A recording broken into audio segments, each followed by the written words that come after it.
All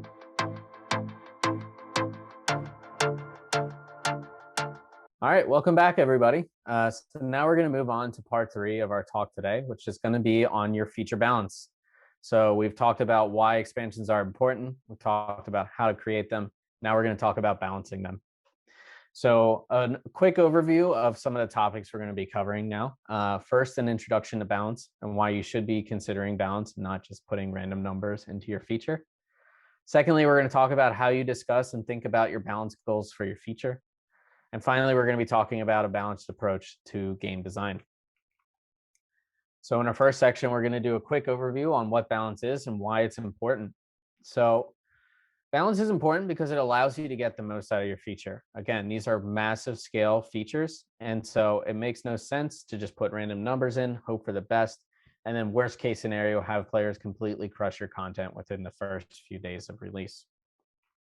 You're also going to be able to optimize for players' enjoyment. So if you're creating content that's too hard, you're going to frustrate players. And if you're making content that's too easy, both you are not getting the most out of it and they are not getting a challenge. And when players aren't challenged, they're going to disengage and quit your game. Balance is important because it allows you to protect your game economy by thinking everything through.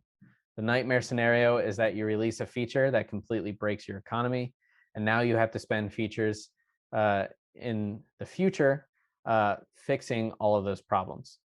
This has bad implications for your retention, your engagement, and your monetization. So putting the thought into your balance is going to prevent that nightmare scenario. Balance is also going to allow you to get the most out of your feature. So you're going to make it worth the time and the resources.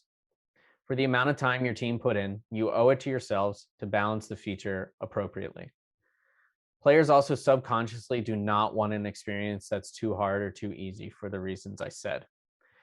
And the last thing that I want to say on this point is that the short-term benefits of giving away content does not outweigh the long-term costs. So in the short term, you might think, hey, my players are happy because I gave them the kitchen sink. But what you're going to see over time is a quicker dip in your numbers because players aren't engaging as long or as often. So that is why I always say value is relative to effort. The longer a player has to work for something, the more rewarding the experience is. That challenge is going to create stories that players are going to tell to one another. Of course, with all of this, you should make sure that it's a fair challenge. But when a player rolls into the town center with some exclusive item that players know takes hours to obtain, that creates a great experience for everyone. For the person who got it, it validates the effort that they put into that item. And for the players who don't, it acts as an advertisement for that feature. It tells them, hey, this exists in this game, go after it. You're also going to make your content last, or you need to make your content last. When a player runs out of content, they quit the game. Very often you hear the phrase the content treadmill, and it applies here.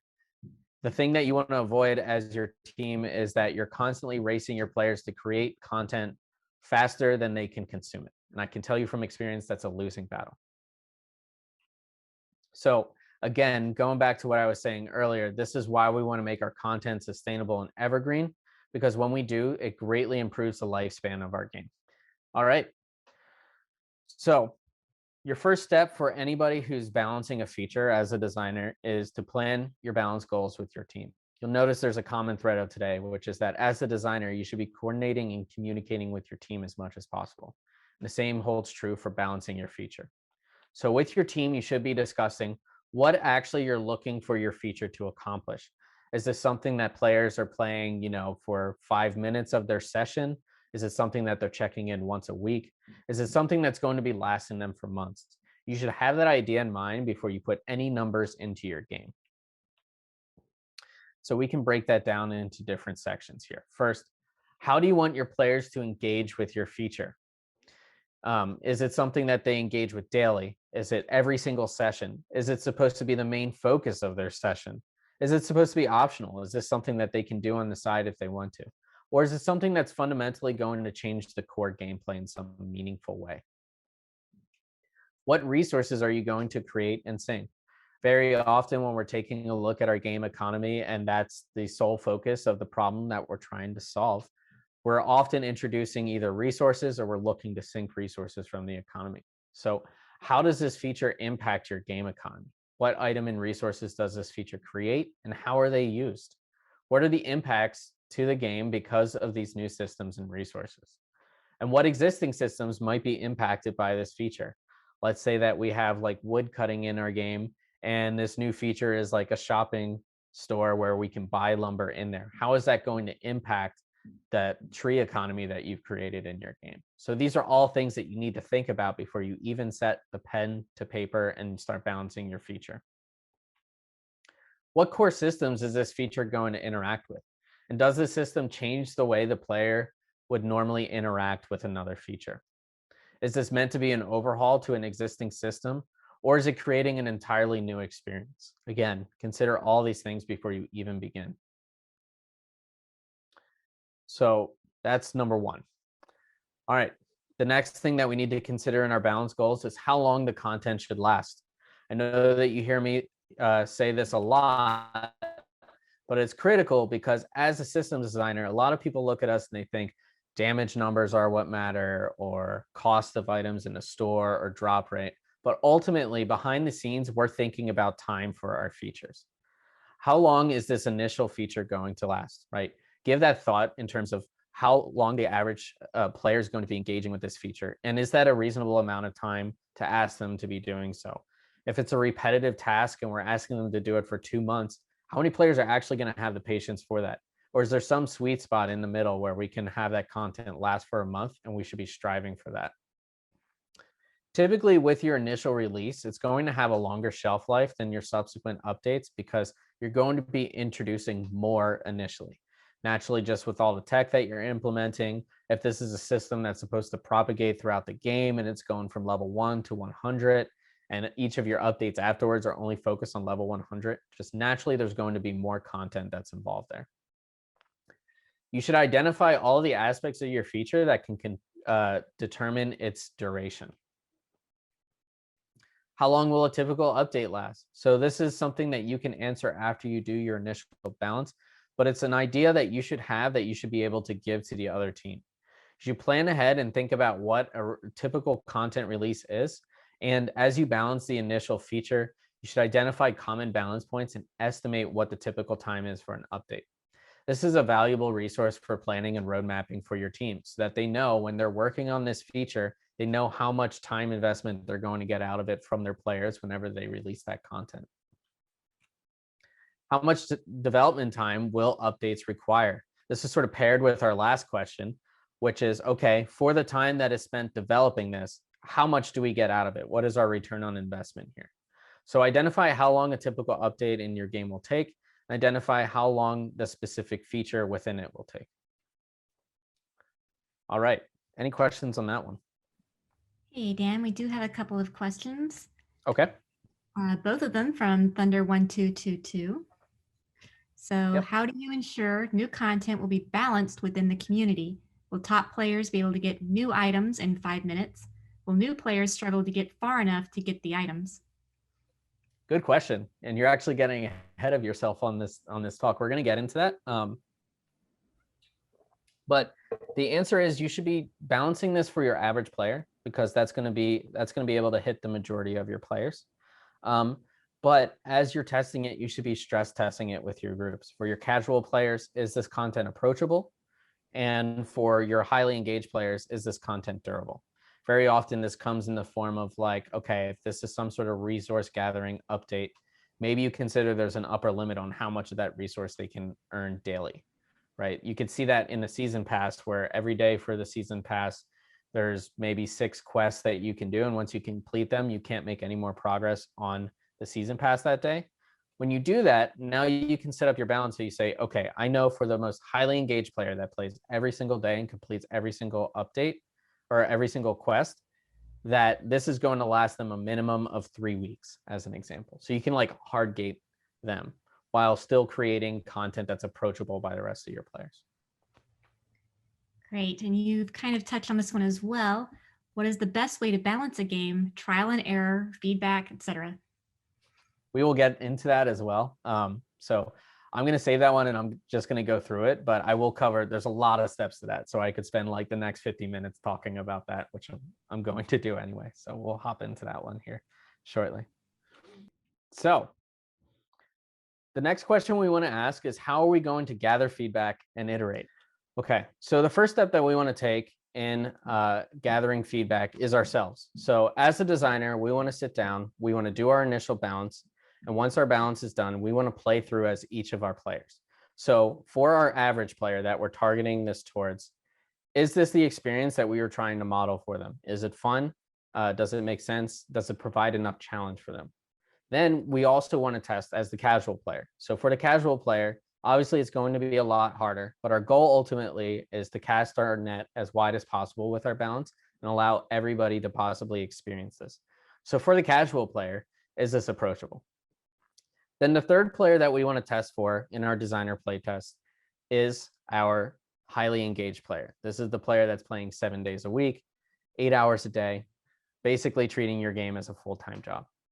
And your goal with this playtest is that you want to determine that your content is as durable as possible. Again, when a player runs out of content, that's when they're going to be quitting the game. So in this case, you want to determine, okay, how long for this user are they going to be, or is this content going to last? You might find that you want to insert things into your system that hard gate the progress a player is going to make. So for this engaged player, can they complete all this content in a single day, or is there a limited amount of progress that they make? This is a consideration that you're thinking about as you're playtesting in this stage. Your next stage after you found a balance that you're happy with is a team playtest.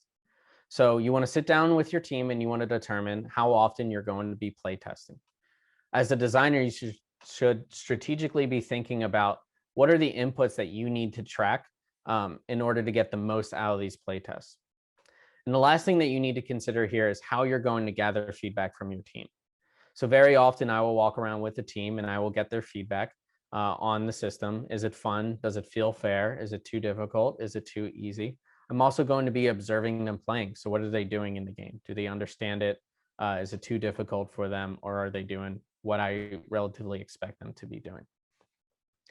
Once you're satisfied there and your feature is far enough along, then you can move on to a closed beta test. So you heard about Red Manta talking about this before, but they have their own separate place where they test with their QA testers.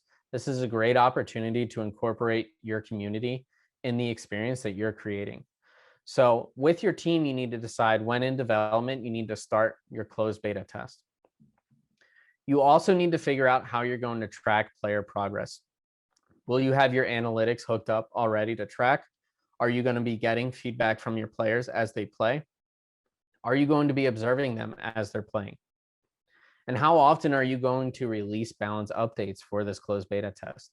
Are you looking to release an initial implementation, gather feedback for a week and iterate?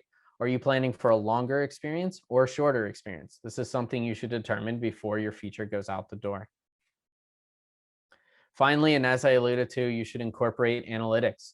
So what are the inputs that you're going to track for this feature? Are you going to implement a feature funnel? Are you going to track, their level progress for this feature? Are you going to track how far they get into the feature? You should set up these expectations before you even start your playtest for your feature. All right, so in our playtest, these are some best practices that I've observed in the past. First, you want to gather and consider all feedback you receive. Even if it seems ridiculous at the time, all feedback can reveal a lot of good insights for your team that allow you to iterate and find the best iteration of your feature over time. So as different groups play, record any feedback that you receive.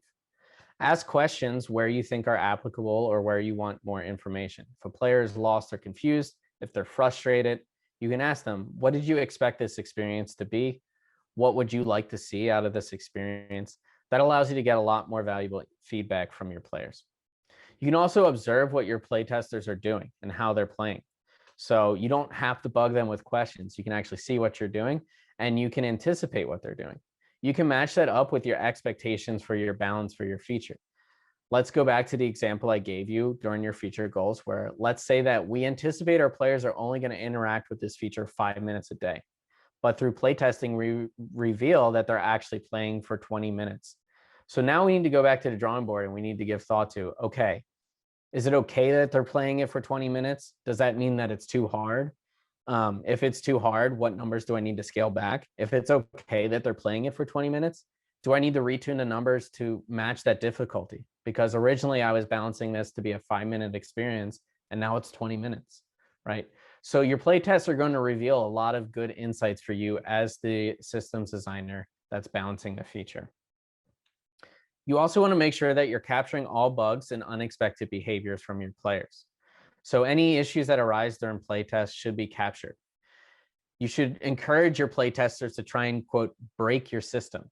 So where you anticipate, okay, they're only going to get 200 coins from this system, you should try and see if they can optimize that or, employ some sort of strategy in order to get way more out of that. That's the whole point of your QA testing, is to make sure that your feature is as bulletproof as possible. So you should encourage your players to do that. You should also identify any risks that are presented in your system.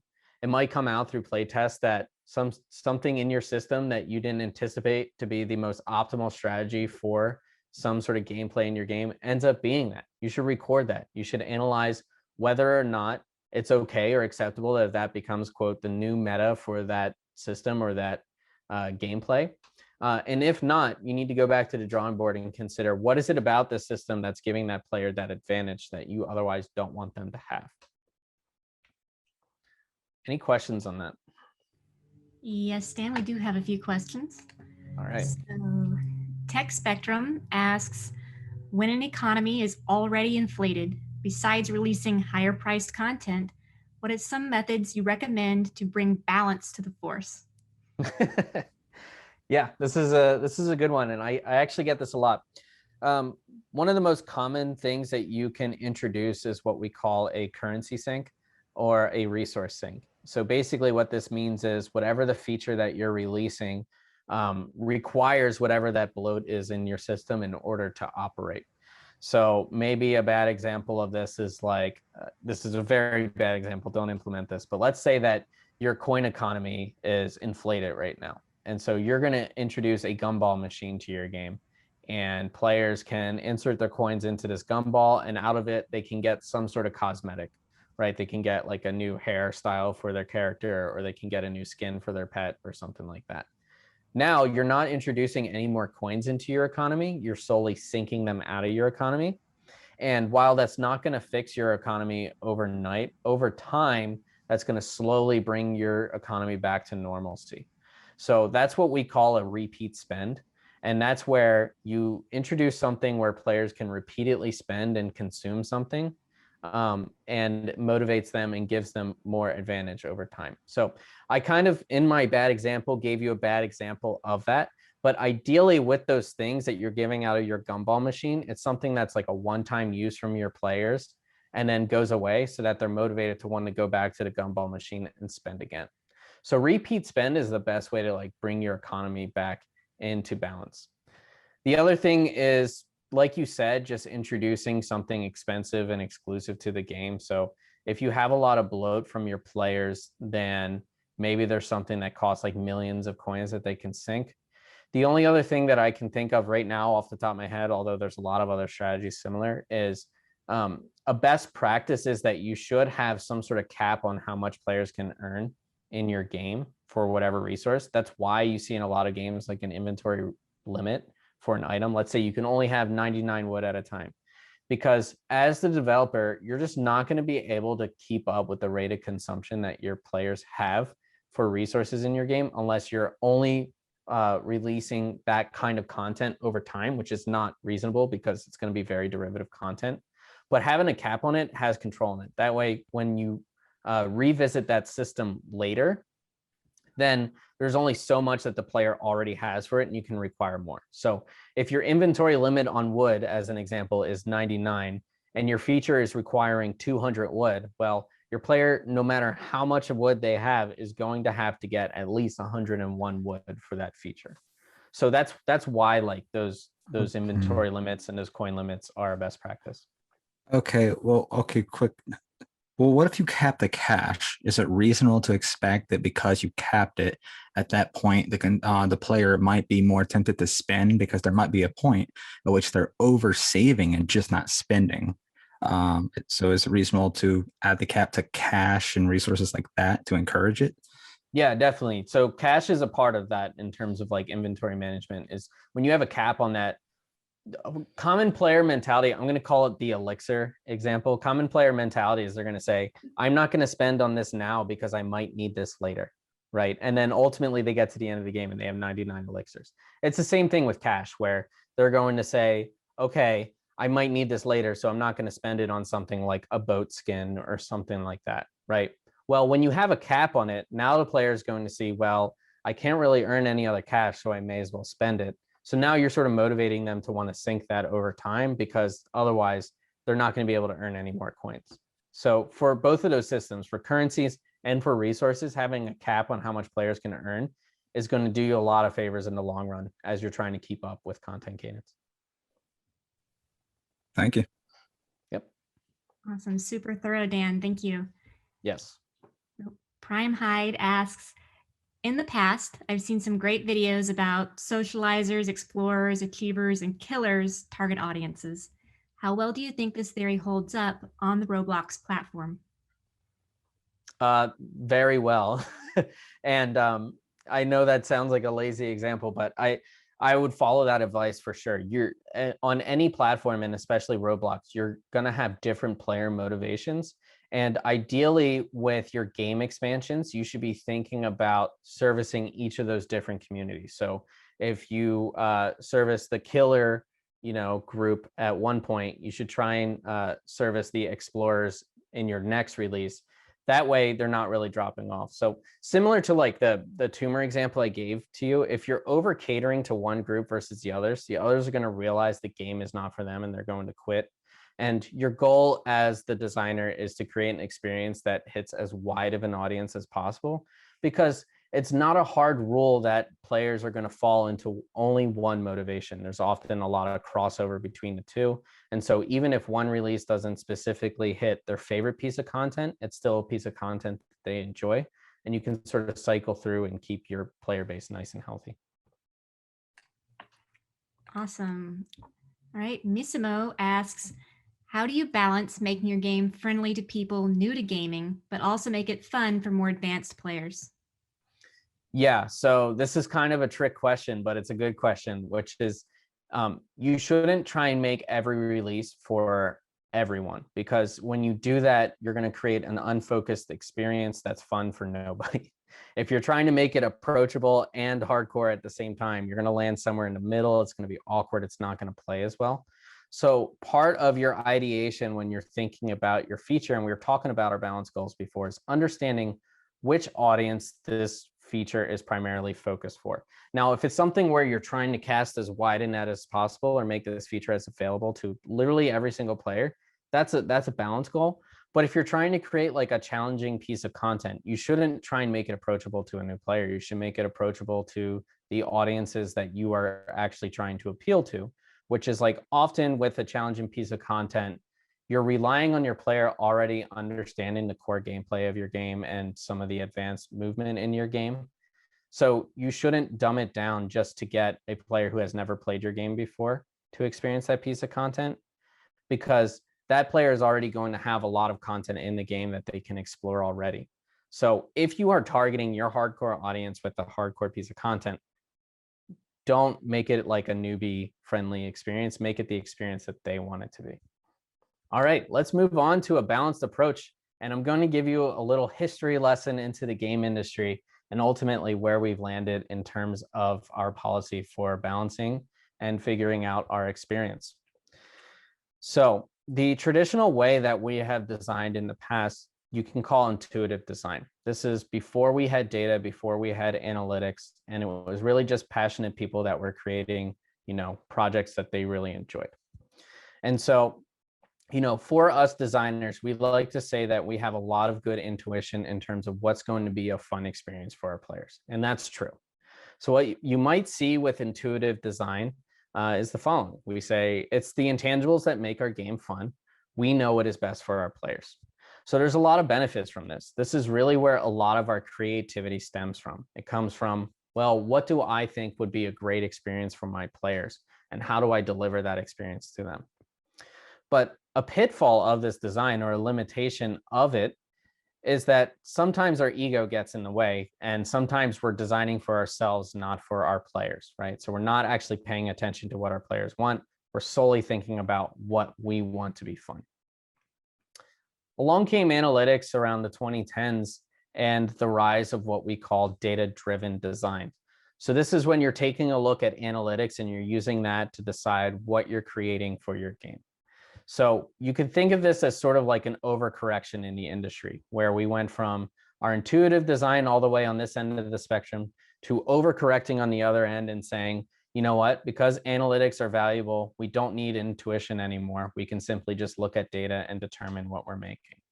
So again, you can see the benefits of this versus, the cons of this method of designing, where we apply more of a scientific approach. We see through our numbers and through our data what our players are actually doing, and that can help inform our decisions.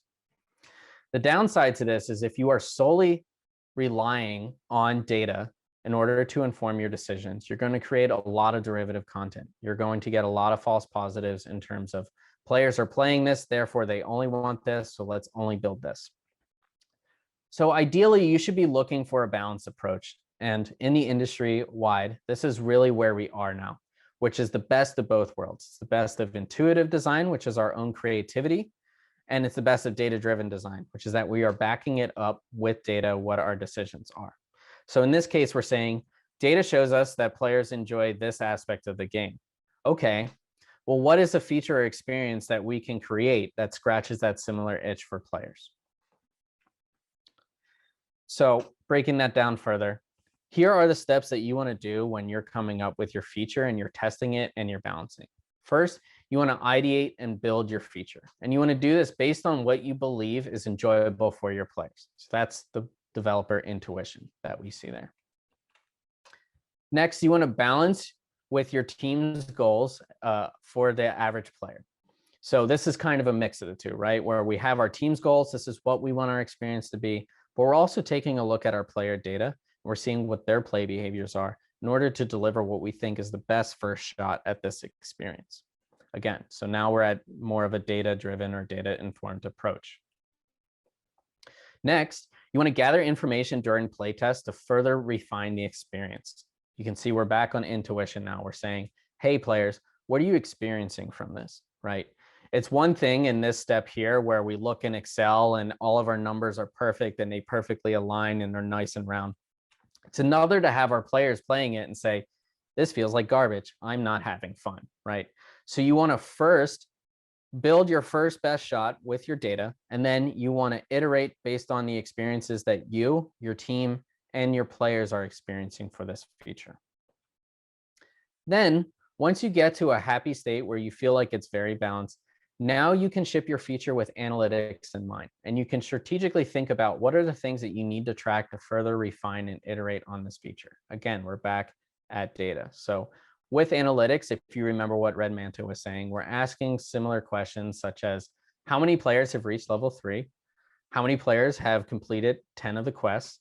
What does our feature funnel look like for this feature? And where's the breakdown here? And what is the average player inflow and outflow of currency during this feature? So you can see through this, we have this nice balance, right? Where we go from intuition to data, to intuition again, to data. And finally, we're wrapping it up again with intuition. We're gathering our player feedback constantly, and we're further refining this feature, maybe when it's live, maybe in a subsequent release, on and on. So this is what you would see as a balanced data-informed approach. We're not solely sitting in a black box and designing our feature by ourselves, and we're also not letting data constitute every single step that we take in our balance.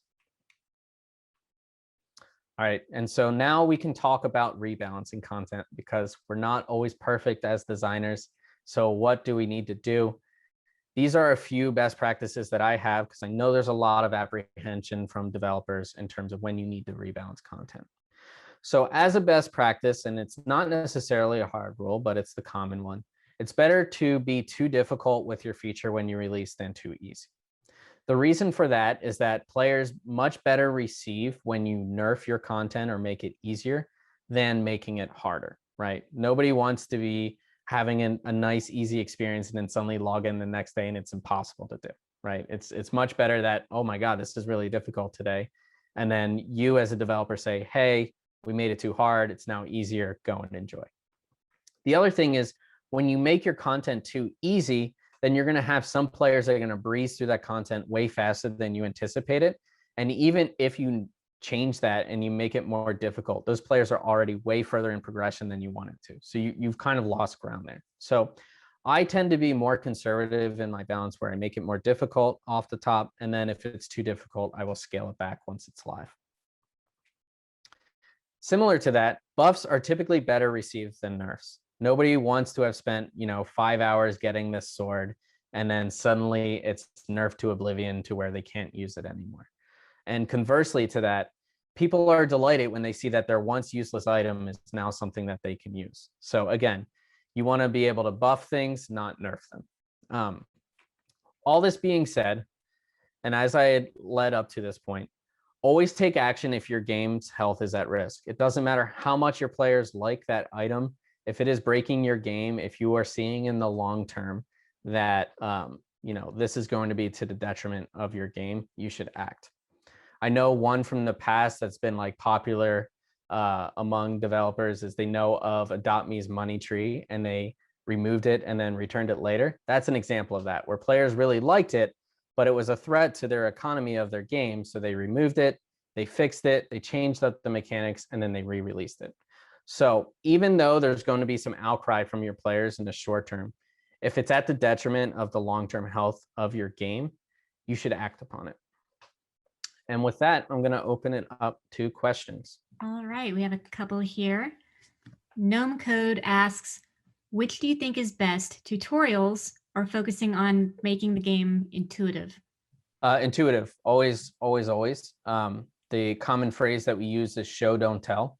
So any game that you log into and they're like, welcome to blah, blah, blah, this and in this game, but you've already lost like 30% of your players because players don't read. It's boring. They don't want to. So any opportunity you have to show them what they're supposed to be doing is better than telling them what they're supposed to be doing. Great. So Tech Spectrum asks, what are your thoughts on level locked features as a way to ease new players into returning? For example, a social game, whereas a player plays a mini game more regularly and levels up, they are introduced to new mechanics that add skill depth. Yeah, definitely level gating content is an excellent way to not only improve the experience for your players, but to improve the overall lifespan of the game for your players.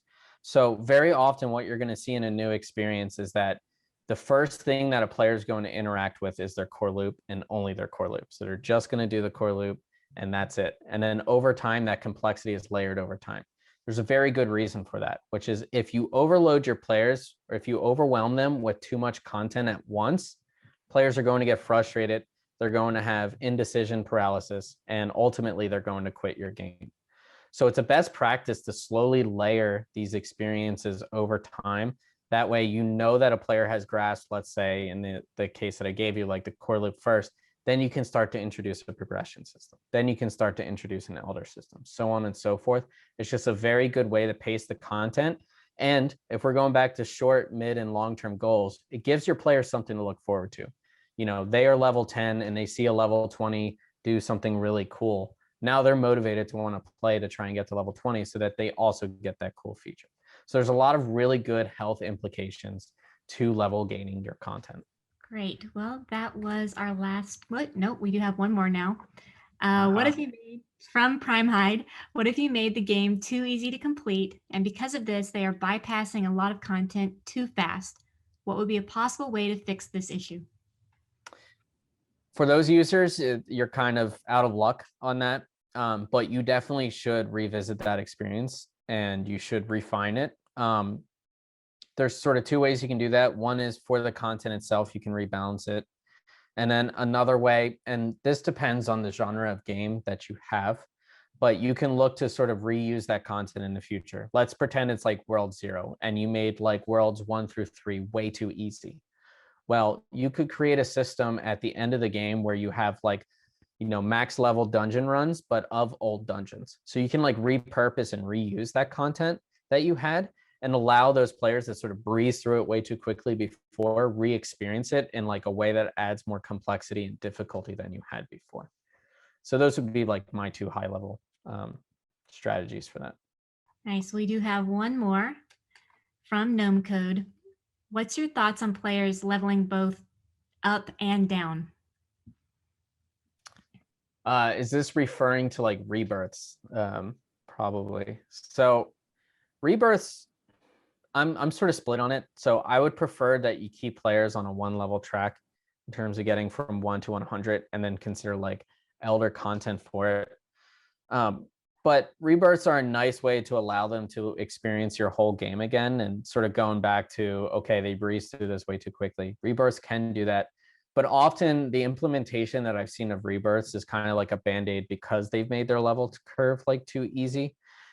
And the other problem that I have personally with rebirths is that it sort of takes away from the experience of getting to max level. It sort of cheapens it and it trivializes it.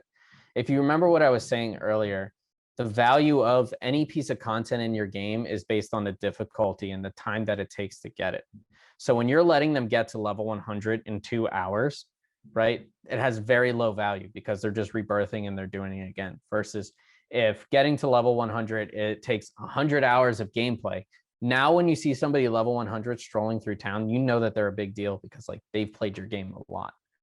So I always lean towards presenting that time-based challenge towards players rather than rebirthing, because rebirthing gets really nebulous and players don't really understand the value of somebody who's rebirthed 22 times versus somebody who's, rebirthed 5. Like, what does that actually mean versus I'm level 60 and this person's level 100?